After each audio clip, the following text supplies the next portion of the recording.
Hello दोस्तों, स्वागत है आपका आज के सेशन में। आज हम करने वाले हैं 24 तारीख का एनालिसिस। 24 तारीख आज है और आज एनटीए नेट का पहला फेज आपका पूरा हो चुका है। ठीक है, आज आपके बात करें कि एनटीए नेट का जो पहला फेज था 4 दिन का वो पूरा हो चुका है। तो ठीक है, 57 सब्जेक्ट्स आपके यहाँ पर कवर हो चुके हैं। उनका एग्जाम एनालिसिस यहाँ पे हमारे पास आया है। आज हम 24 तारीख का देखते हैं कि क्या 24 तारीख में नए क्वेश्चन पूछे गए, क्या क्वेश्चन रिपीट हुए, किस टॉपिक से रिपीट हुए, क्योंकि हमारे काफी सारे टॉपिक्स यहाँ पे क्या हुआ, रिपीट हुए। जैसे आपने देखा सैम्पलिंग रिपीट हुआ है, यहाँ पे हमारे पास क्या हुआ है, एनईपी रिपीट हुआ है। तो आप देखते हैं कि यहाँ पे क्या क्या रिपीट हुआ है। तो देखें, तो देखो सबसे पहले क्या है हमारा टीचिंग एप्टीट्यूड की बात करें। टीचिंग एप्टीट्यूड में क्या है भाई, टीचिंग एप्टीट्यूड में कुछ नया नहीं है। यहाँ पे भाई मॉडरेट लेवल का आपका स्टेटमेंट बेस्ड क्वेश्चन थे। ठीक है, लर्नर के कैरेक्टरिस्टिक्स रिपीटेड आपका। ठीक है, लर्निंग थ्योरीज आपका रिपीट हुआ है। 2 शिफ्ट में आपके क्वेश्चन आ चुके हैं, यहाँ पे से भी 2 शिफ्ट में आ चुके हैं। फिर आपका ऑनलाइन टीचिंग मेथड आपका बहुत बार पूछा जा चुका है, मतलब 3 शिफ्ट में आपका पूछा जा चुका है। 4 दिन में 3 शिफ्ट में आपका ऑनलाइन टीचिंग मेथड से आया है। स्वयं इसमें पूछा गया था, स्वयं लॉन्च्ड बाय, किसने लॉन्च किया स्वयं को, यहाँ पे ये क्वेश्चन बना था आपका। स्वयं प्रभा और मूक के बारे में आपका क्वेश्चन बना हुआ है। ठीक है, ये थे हमारे टीचिंग एप्टीट्यूड से। रिसर्च की बात करें तो देखो मॉडरेट लेवल का क्वेश्चन था।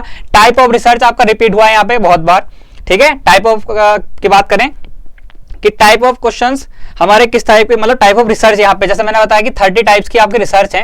30 टाइप्स की रिसर्च है। अगर एक दिन में भी अगर पूछा, एक शिफ्ट में भी पूछा जाए तब भी ये खत्म नहीं होने वाले। ठीक है ना, तो क्या है यहाँ पे आपका type of research her shift में आपका एग्जाम आ रहा है। सैंपलिंग से आपके पहले दिन से क्वेश्चन बन रहे हैं, अभी तक आपके क्वेश्चन बन रहे हैं। आज भी शिफ्ट में, इसमें सेकंड शिफ्ट में भी आपका क्वेश्चन बना है। ठीक है, फिर अगर बात करें हाइपोथेसिस टेस्टिंग की, तो देखो हाइपोथेसिस टेस्टिंग क्या है, यहाँ पे आपके क्वेश्चन आने लगे हैं लास्ट के दिन में, मतलब 23 तारीख को भी बने और 24 तारीख को भी यहाँ पे आपके क्वेश्चन बने। फिर आप बात करें रेफरेंसिंग से, यहाँ पे सब क्वेश्चन आने लग गया भाई, रेफरेंसिंग भी आने लग गया। कल बिब्लियोग्राफी का देखा था हमने, अब क्या है यहाँ पे रेफरेंसिंग के भी आने लग गए। टाइप ऑफ वेरिएबल्स का क्वेश्चन था किसमें, मैचिंग में। मैचिंग का क्वेश्चन आपका आया था किससे, टाइप ऑफ वेरिएबल से। फिर बात करें प्लेगरिज्म, रिसर्च पेपर से आपका क्वेश्चन आ चुका है। और क्या है यहाँ पे पैरामेट्रिक टेस्टिंग से आपके क्वेश्चन बन चुके हैं। और क्वालिटेटिव क्वांटिटेटिव सबसे ज्यादा इंपॉर्टेंट आपका जानते ही हैं, इससे क्या है आपके स्टेटमेंट बेस्ड क्वेश्चन आपके बन रहे हैं एग्जाम में। तो ये फर्स्ट फेज में हमारी फर्स्ट 2 यूनिट्स जो सबसे मेजर यूनिट मानी जाती है हमारी, अगर फर्स्ट फेज का देखा जाए तो ये दोनों से हमारे क्वेश्चन ये बने हैं। क्लासरूम कम्युनिकेशन का एक पार्ट है। कम्युनिकेशन की बात करें, क्लासरूम कम्युनिकेशन आपका बना। फिर आपका कम्युनिकेशन मॉडल से आपके क्वेश्चन बने। ठीक है, कम्युनिकेशन मॉडल से भाई आपके क्वेश्चन बन चुके हैं यहाँ पे, क्या SMCR।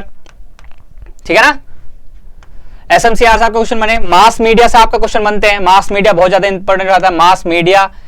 ठीक है, मास मीडिया कम्युनिकेशन, ये सब क्या है हमारा बहुत ज्यादा इंपॉर्टेंट रहता है। फिर आपका इफेक्टिव कम्युनिकेशन हमेशा आता है। ठीक है ना, इफेक्टिव क्लासरूम कम्युनिकेशन कह लीजिए, इफेक्टिव क्लासरूम कम्युनिकेशन आपका हर बार पूछा जाता है। ठीक है ना, यहाँ पे भी आपके इससे क्वेश्चन बन रहे हैं। असर्शन रीजन के क्वेश्चन बन रहे हैं। बैरियर से आपके क्वेश्चन बने हैं। कल्चरल थिंकर से बने हैं। इंटरपर्सनल कम्युनिकेशन से बने हैं। फिर से यहाँ पे आपका क्या है, 7 C's अभी तक नहीं बचा गया है। जैसा मैं बोल रहा हूँ, ये किसके लिए आपका बचा हुआ है, ये आपका फेज 2 के लिए बचा हुआ है। आप इसको बात को अपने दिमाग में रखिएगा कि 7 C's से अभी तक कोई क्वेश्चन नहीं बना है, मतलब कि फेज 2 के लिए बचाए जा रहे हैं। यहाँ पे फेज 2 में आपके 7 C's से क्वेश्चन पक्का बनेंगे, उस टॉपिक को पक्का पढ़ के जाना है। फिर अगर हम बात करें आईसीटी की, आईसीटी क्या है, जैसे कि हमारा इजी आ रही है, अभी तक कोई ऐसा हार्ड यहाँ पे हमारी आईसीटी नहीं आई है। मालवेयर रिलेटेड आपका क्वेश्चन पूछे जा रहे हैं। ठीक है, एसएसडी देखो फर्स्ट दिन से एसएसडी यहाँ पे बहुत पूछी गई है। फर्स्ट फेज में एसएसडी आपके 3 से 4 शिफ्ट में आपके क्वेश्चन आ चुके हैं। ठीक है, रैम रोम से आपका क्वेश्चन था, कैश से क्वेश्चन था। बाकी टेराबाइट यूनिट, जो मेमोरी यूनिट होती है ना हमारी, मेमोरी यूनिट में हमारा क्या पूछा गया है, टेराबाइट पूछा गया है कि टेराबाइट में कुछ समथिंग पूछा था, शायद कन्वर्जन पूछा है। टेराबाइट में कितना होता है, मतलब कि समथिंग बाइट या केबी पूछा हुआ था। ठीक है ना, एग्जैक्ट क्वेश्चन नहीं पता यहाँ पे। और बात करें मेमोरी मैनेजमेंट से आपको क्वेश्चन बना है। फुल फॉर्म आपकी बहुत ज्यादा इंपॉर्टेंट रही है फर्स्ट फेज में। फुल फॉर्म से आपके काफी क्वेश्चन बने, ना कि सिर्फ आईसीटी में, पूरे जनरल पेपर में आपकी फुल फॉर्म हर यूनिट में पूछी गई है। जहां भी आपकी फुल फॉर्म आती है हर यूनिट में फुल फॉर्म आपकी पूछी जा रही है। ठीक है, तो ये पढ़नी है। फिर हम बात करें binary system to decimal conversion, conversion इसमें इंपॉर्टेंट है, कन्वर्जन हमें पढ़ना है, कन्वर्जन हर यूनिट में पूछा जा रहा है। फिर ये आपके बात कर देते हैं कि आपको मेमोरी हायरार्की पढ़नी है। यहाँ पे आपके इनपुट आउटपुट डिवाइस पढ़ने हैं, इनपुट आउटपुट डिवाइस पढ़ने हैं। ठीक है, और यहाँ पे क्या है, ये मेमोरी हायरार्की आपको पढ़नी है। ठीक है, स्पीड के अकॉर्डिंग, कॉस्ट के अकॉर्डिंग, ये सब पढ़ना है। फिर अगर हम अगली यूनिट पे बात करें, क्या है भाई हमारा हायर एजुकेशन। हायर एजुकेशन में एनईपी इस बार बहुत दबा के पूछा है। एनईपी 2020 बहुत पूछा है। आज सुबह क्या था, 68 भी पूछा गया था। ठीक है, और अभी तक क्या बचा हुआ है हमारे पास, 86 बचा हुआ है। बीच के भी हमारी काफी सारी चीजें बची हुई हैं। यहाँ पे अभी तक कोई इग्नू का डायरेक्ट क्वेश्चन नहीं देखने को मिला आपने। ठीक है ना, इग्नू का आपका कोई डायरेक्ट क्वेश्चन देखने को नहीं मिला है। ओपन यूनिवर्सिटी का कोई क्वेश्चन नहीं बना है यहाँ पे अभी तक। तो ये सारे टॉपिक्स क्या है, ये टॉपिक्स अभी बचे हुए हैं किसके लिए, आपका फेज 2 फेज 3 जो हमारे एग्जाम्स बचे हुए हैं ना, बाकी उन सब में क्या आने वाले हैं, ये सब टॉपिक्स आने वाले हैं। तो इन सब टॉपिक्स को इनके साथ पढ़ना है। ये टॉपिक्स तो पढ़ने ही है, इनके साथ जो भी टॉपिक्स बच रहे हैं हमारे इंपॉर्टेंट उन टॉपिक्स को पढ़ना है। जैसे अगर बात करें क्या है, यूजीसी के रीजनल ऑफिस पूछे गए थे यहाँ पे, ठीक है। फिर यहाँ पे अश्योर मॉडल से आपका क्वेश्चन बना है, ठीक है ना। फिर यहाँ पे क्या है आपका इंटीग्रेटेड बीएड के बारे में, ये फर्स्ट शिफ्ट में क्वेश्चन आया था। हायर इंस्टीट्यूट से आपके बहुत क्वेश्चन बने इस बार, हायर इंस्टीट्यूट मॉडर्न टाइम पे भी और एंशिएंट टाइम पे भी, आपके दोनों बहुत ज्यादा इंपॉर्टेंट थे, यहाँ पे बहुत ज्यादा पूछे गए। फिर अगर हम बात करें किसका, एंशिएंट यूनिवर्सिटी से क्वेश्चन आपका आया था कि मिथिला किसके लिए फेमस थी। मिथिला जो यूनिवर्सिटी हमारी थी वो इज फेमस फॉर, मतलब किसके लिए फेमस थी। यहाँ पे आपका ऑप्शन दे था मेडिसन, न्याय वगैरह वगैरह, आपके 4 ऑप्शन दे थे और आपसे पूछा था कि किस में फेमस था। फिर अगर बात करें AICTE का आपका स्टेटमेंट बेस्ड क्वेश्चन था, ठीक है। फिर अगर बात करें ये GER रेशियो, ये किस में आया आपका, सर्सन रीजन में आया, ये आपका शिफ्ट 1 में आया था, ठीक है ना। फिर अगर हम बात करें एनवायरनमेंट की, एनवायरनमेंट क्या है, MDG SDG गोल्स सबसे ज्यादा इंपॉर्टेंट, कब बने, कितने होते हैं, कहां से स्टार्ट हुए, कहां इनका टारगेट है, क्या क्या टारगेट है, ये सब इसमें इंपॉर्टेंट हो जाते हैं। डायरेक्ट क्वेश्चन पूछ लेता है कि कौन सा गोल, कौन से नंबर का गोल यहाँ पे किसके लिए काम करता है, चाइल्ड बर्थ के लिए किसका है, इस टाइप से आपके सारे क्वेश्चन यहाँ से बन जाते हैं। फिर आपके बात करें प्रोटोकॉल, यहाँ पे पूछे गए हैं, पेरिस एग्रीमेंट पूछा गया है, क्योटो प्रोटोकॉल पूछा गया है, यहाँ पे मॉन्ट्रियल पूछा जा चुका है आपका। फिर बात करें फोटोकेमिकल स्मोग, स्मोग यहाँ पे आपका प्ले में आ चुका है भाई, फोटोकेमिकल स्मोग से आपका क्वेश्चन बना है यहाँ पे, ठीक है ना। स्मोग इंपॉर्टेंट हो जाता है आपका जब भी आप एनवायरनमेंट पढ़ते हैं यहाँ पे, ठीक है ना।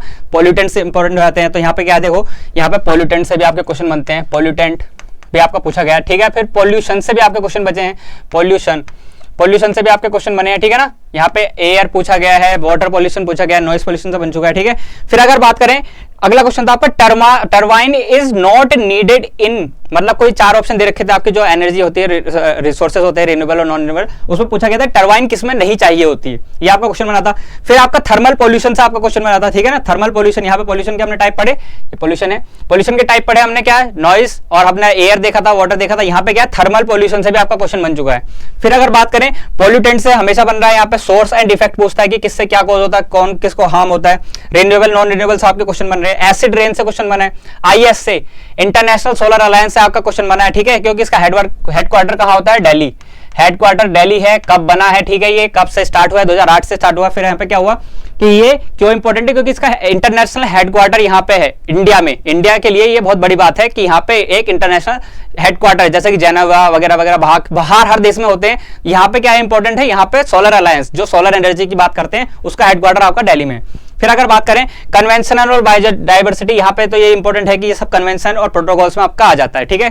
फिर अगर हम आगे बात करें, अगर हम DI को देखें तो DI में क्या है भाई, लॉन्ग क्वेश्चन बताए गए कि लॉन्ग क्वेश्चन आपके पूछे, मतलब लॉन्ग नहीं, मतलब लॉन्ग एंड मॉडरेट लेवल का था, मतलब कि थोड़ा सा बड़ा था बट मॉडरेट लेवल का था। कैलकुलेशन हल्की सी को लग रही थी कि जब कोई सॉल्व करके नहीं जा रहा था, प्रैक्टिस करके नहीं जा रहा तो लगेगा। देखो पहली शिफ्ट में हमारा परसेंटेज बेस्ड था शिफ्ट 1 में, और शिफ्ट 2 में आपका रेशियो बेस्ड था, ठीक है ना। शिफ्ट 2 में आपका रेशियो बेस्ड था।